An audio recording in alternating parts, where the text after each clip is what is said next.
नमस्कार. मी जरा चित्रपटापासून सुरुवात करणार आहे बोलायला. तुम्हाला वाटेल शीर्षक दिलंय मोदी हरणारच, आणि मी चित्रपटाचा विषय का सांगतोय? मी एका चित्रपटाचा संदर्भ देत नाहीये, चित्रपटांचे संदर्भ देतोय. आपण खास करून हिंदी चित्रपटामध्ये नायक खलनायकाला मारतो आणि या खलनायकाला मारल्यानंतर आपल्याला बरं वाटतं. खास करून साऊथचे पिक्चर बघताना बघा, तुम्हाला असा तो येतो आणि धाड धाड धाड 25 गुंडांच्या टोळीला एकदाच संपवतो. तो नुसती काठी घेऊन आलेला असतो, समोरचे बंदूकवाले संपतात.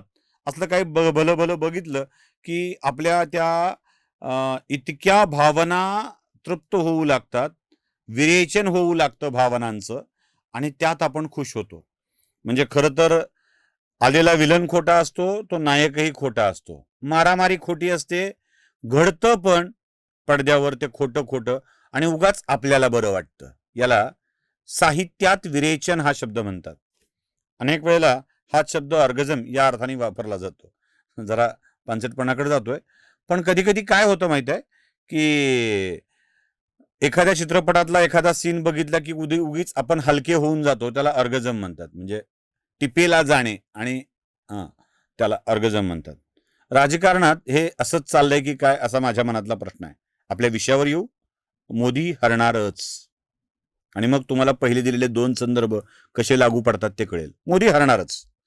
मोदी हरतायत ना. लोकसभेमध्ये 360 मतांचा आकडा मोदींना पूर्ण करता आला नाही, आणि ते महिला सक्षमीकरण विधेयक फेल झालं. मोदी हरले. मोदी कितीतरी वेळेला हरले आहेत. म्हणजे त्या अमेरिकेने त्यांना विजाच दिला नव्हता, इथून मोदीच्या पराभवाची सुरुवात झाली. म्हणजे अमेरिकेने येऊ नको जा असं म्हटलं, आणि मोदी घरीच थांबले. मोदीच्या पराभवाची ती सुरुवात होती. मोदींना अनेक गोष्टी करायच्या होत्या, त्या करता आल्या नाहीत. मोदींचा तो पराभव आहे. म्हणजे राहुल गांधींच्या डोळ्यात डोळे घालून बघण्याची मोदींची हिंमत नसते, आणि मोदी पराभूत होतात राहुल गांधींच्या समोर. त्यामुळे मोदी हरू शकत नाहीत हे वाक्यच मला मान्य नाही. मोदी हरू शकतात, मोदी हरत आले आहेत, आणि मोदी पुढे हरणार आहेत, हे वाक्य त्रिकालाबाधित अर्गझम सत्य आहे. मोदी हरू शकतात या एका भावनेने एवढे जण उद्दीपित झालेत, आणि नुसते लोकसभेतल्या एका पराभवाने ते शांत पण झालेत. हे कसं आहे माहित आहे? म्हणजे ज्याचं लग्न होत नाही, म्हणजे लग्नच होत नाही बिचाऱ्याचं, अशा माणसांनी आपली बायको ती एखादी गाजलेली, मी कशाला एखाद्या उगीच हिरोईनचं नाव घेऊन त्या बिचारीला त्रास देऊ, ती होणार असं वाटतं.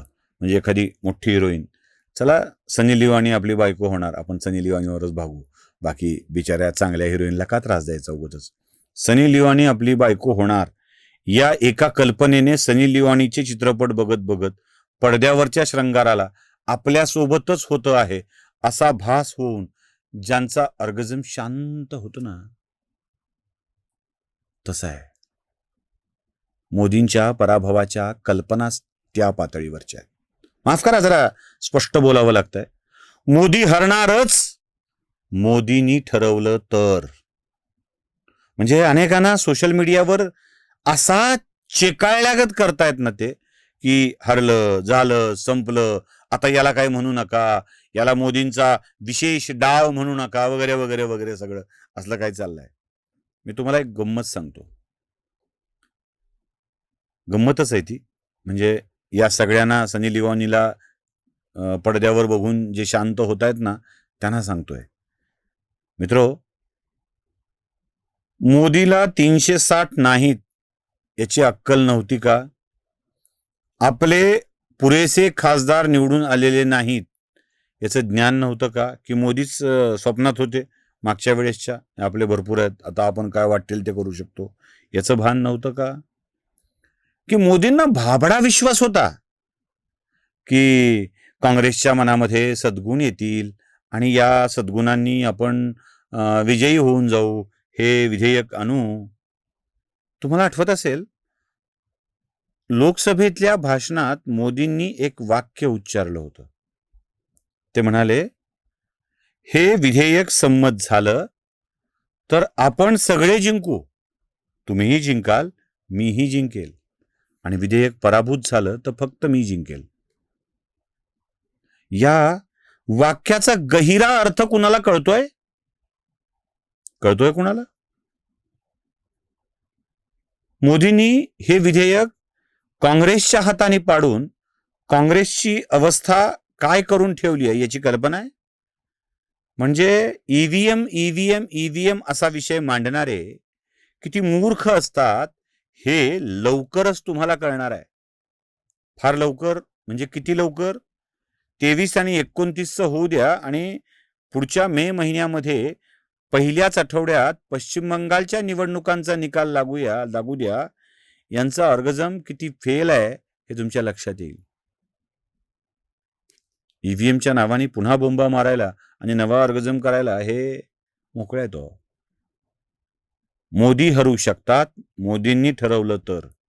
आणि माझा कुणी मोदींची चाटुकारिता करणारा म्हणो, चमचेगिरी करणारा म्हणो, मोदींच्या प्रत्यक्षातल्या निर्णयाला त्याच्या अर्थांना सांगणे म्हणजे चरणचुंबकता, चाटुकारिता, चमचेगिरी, अंधभक्ती असं तुमचं म्हणणं असेल ना, तर खुशाल म्हणा, काही हरकत नाही, काही फरक पडत नाही. पण मोदींनी हा स्वीकारलेला पराभव मोदींनी ठरवून स्वीकारलेला आहे. अमेरिकेच्या नाकारण्याला, अमेरिकेच्या आमंत्रणापर्यंत, आणि माय मोस्ट बिलिव्ड फ्रेंड्स म्हणजे माझे अत्यंत प्रिय मित्र असं म्हणण्यापर्यंत मोदींची मजल गेली होती, हे आपण विसरतो का? अशीच तृप्ती, असंच विरेचन मोदींना अमेरिकेचा विजा नाकारल्यावर झालं होतं.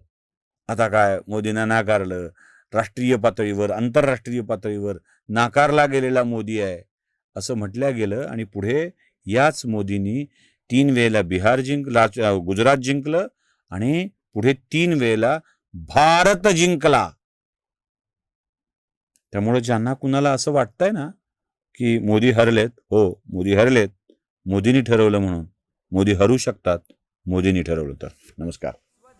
जागृतीचा विधायक बुरुज.